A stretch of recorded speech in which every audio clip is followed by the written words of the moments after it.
السلام علیکم۔ آج کی کہانی بہت ہی دلچسپ ہے جسے سن کے آپ انٹرٹین بھی ہوں گے اور تھوڑی نالج بھی ملے گی۔ ایک چھوٹے سے گاؤں میں حکیم جی نامی ایک بزرگ رہتے تھے۔ وہ اپنی زندگی میں بہت سی عجیب و غریب کہانیاں سنانے کے لیے مشہور تھے۔ لوگ انہیں نہ صرف ان کی حکمت کی وجہ سے جانتے تھے بلکہ ان کی کہانیوں کی وجہ سے بھی۔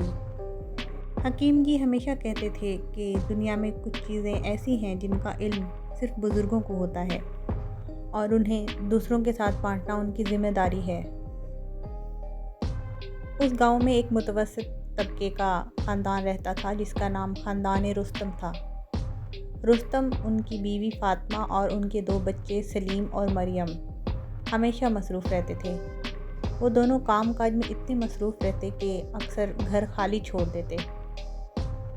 ایک ایسی عادت بن گئی تھی کہ وہ ہر ہفتے کہیں نہ کہیں گھومنے نکل جاتے، اکثر بغیر کسی تیاری کے۔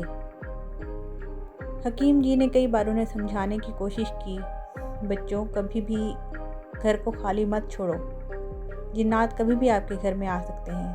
لیکن رستم ہمیشہ ہنس کر کہتے، حکیم جی آپ کی کہانیاں تو بس قصے کہانیاں ہیں، ہم نہیں مانتے۔ ایک دن رستم نے اپنی بیوی فاطمہ سے کہا کہ وہ ہفتے کے آخر میں شہر کے نزدیک ایک تفریحی پارک جائیں گے۔ وہ جلدی سے تیار ہوئے اور گھر کو خالی چھوڑ کر نکل گئے۔ انہوں نے چابی اپنے پڑوسی بشیر کے حوالے کی تاکہ وہ ضرورت پڑنے پر گھر کی نگرانی کر سکے۔ جب رستم کا خاندان دن بھر پارک میں مزے کرتا رہا، گھر میں ایک عجیب سا ماحول بن گیا۔ جنات نے اس خالی گھر کو اپنی آغوش میں لے لیا۔ رات کے وقت جب رستم اور ان کا خاندان واپس آئے تو انہیں دروازہ کھلا ہوا ملا۔ وہ حیران ہوئے، مگر اندر جا کر جو منظر دیکھا وہ ان کی زندگی کا سب سے بڑا دھچکا تھا۔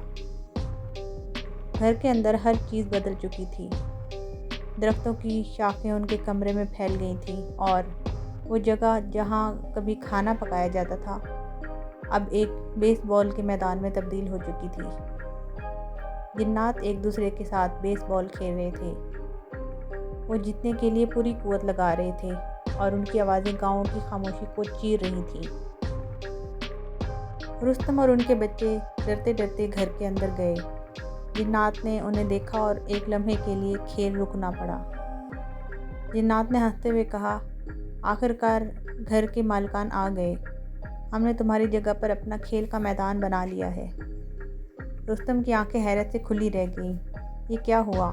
انہوں نے پوچھا۔ ایک جن جو کہ سب سے بڑا تھا اس نے جواب دیا، تم نے یہاں ہمیں آنے کا موقع دیا، تمہارا گھر خالی تھا اور ہم کھیلنے کے لیے جگہ چاہیے تھی۔ خاندان رستم نے سوچا کہ اب کیا کریں۔ جنات کی طاقت اور ان کی شرارتیں دیکھ کر ان کی حالت خراب ہو گئی۔ لیکن پھر سلیم نے کہا، شاید ہمیں جنات کے ساتھ کھیلنا چاہیے۔ رستم نے جنات سے کہا، اگر آپ ہماری جگہ کو چھوڑ دیں تو ہم آپ کے ساتھ بیس بال کھیلنے کے لیے تیار ہیں۔ جنات نے یہ پیشکش قبول کر لی۔ وہ سب بیس بال کے میدان میں جمع ہوئے اور کھیلنے کا آغاز ہوا۔ جنات نے انہیں سکھایا کہ کیسے بیٹ کو پکڑنا ہے، گیند کو کیسے مارنا ہے اور رن کیسے بنانا ہے۔ کھیل کے دوران رستم کا خاندان جنات کے ساتھ ہنسی مذاق کرنے لگا۔ پہلے تو وہ خوفزدہ تھے لیکن جنات کی مہارت دیکھ کر وہ بھی خوش ہو گئے۔ جنات نے انہیں بہت سی نئی ٹیکنیک سکھائیں اور دونوں ٹیموں کے درمیان دوستی بڑھنے لگی۔ کھیل کے دوران ایک جن نے رستم سے کہا، دیکھو ہم یہاں صرف اس لیے ہیں کہ تم نے ہمیں جگہ نہیں دی، مگر اب جب ہم کھیل رہے ہیں تو ہم سب دوست ہیں۔ رستم نے محسوس کیا کہ جنات بھی صرف انٹرٹینمنٹ کر رہے ہیں اور ان کی نیت کوئی نقصان پہنچانا نہیں ہے۔ آہستہ آہستہ رات کی تاریکی میں کھیل ختم ہوا۔ رستم اور ان کے بچے جنات کے ساتھ دوستی کر چکے تھے۔ جنات نے ان سے کہا، ہمیں یہ کھیل بہت پسند آیا، اگر تم کبھی بھی گھر کو خالی چھوڑنے کا سوچو تو ہمیں بلا لینا۔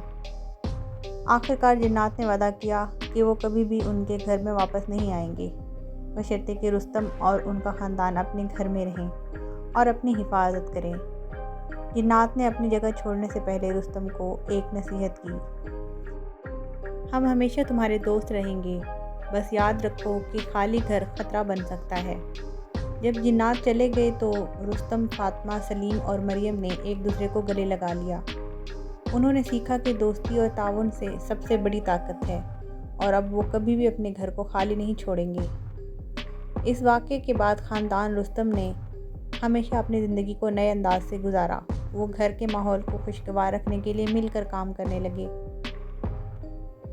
اور یوں گاؤں میں یہ کہانی نسل در نسل سنائی جاتی رہی، جس نے سب کو یہ سبق سکھا دیا کہ زندگی میں خالی جگہوں کو پر کرنے کے لیے دوستی اور محبت ضروری ہے۔